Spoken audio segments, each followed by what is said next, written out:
2026 সালের টি-20 বিশ্বকাপে বাংলাদেশের অংশগ্রহণ নিয়ে তৈরি হয়েছে বড় অনিশ্চয়তা।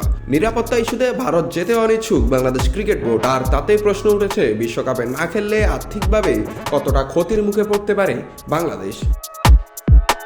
2026 সালে যৌথভাবে ভারত ও শ্রীলঙ্কায় অনুষ্ঠিত হতে যাচ্ছে ছেলেদের টি-20 বিশ্বকাপ। 20 দলের এই টুর্নামেন্টে বাংলাদেশের অংশ নেওয়ার কথা থাকলেও সাম্প্রতিক রাজনৈতিক ও নিরাপত্তা ইস্যু পরিস্থিতিকে জটিল করে তুলেছে।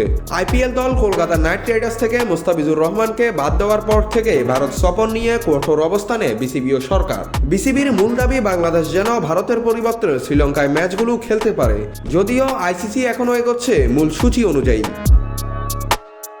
প্রস্তাবিত প্রাইজ মানি অনুযায়ী চ্যাম্পিয়ন দল পেতে পারে $30 লাখ, রানার্স আপ $16 লাখ, সেমিফাইনালিস্টরা $9,60,000, আর প্রতিটি দলের অংশগ্রহণ ফি ধরা হচ্ছে $3 লাখ।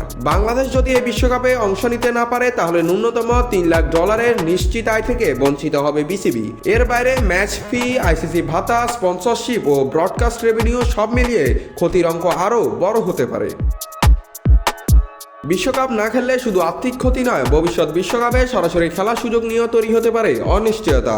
কারণ র্যাঙ্কিং পয়েন্ট হারালে বাংলাদেশকে পড়তে হতে পারে বাছাই পর্বের কঠিন পথে, আর এর প্রভাব পড়তে পারে আসন্ন আগস্ট-সেপ্টেম্বরে ভারতের বিপক্ষে নির্ধারিত হোম সিরিজেও। বাংলাদেশ যদি বিশ্বকাপ না খেলে ভারতও সেই সিরিজ বাতিল করতে পারে বলে আশা করা যাচ্ছে। ভারতের বিপক্ষে সিরিজ মানে বিসিবির জন্য সবচেয়ে বড় আর্থিক লাভের সুযোগ। এই সিরিজ বাতিল হলে ক্ষতির পরিমাণ কয়েক গুণ বেড়ে যাবে। সব মিলিয়ে নিরাপত্তা ইস্যুতে বিশ্বকাপে না খেললে বাংলাদেশ ক্রিকেটের সামনে অপেক্ষা করছে বড় আর্থিক ও কূটনৈতিক চ্যালেঞ্জ। এখন দেখার বিষয় আইসিসি ও বিসিবির আলোচনায় শেষ পর্যন্ত কোন পথে হাঁটে বাংলাদেশ। নাত রাহুল, নিউজ না স্পোর্টস।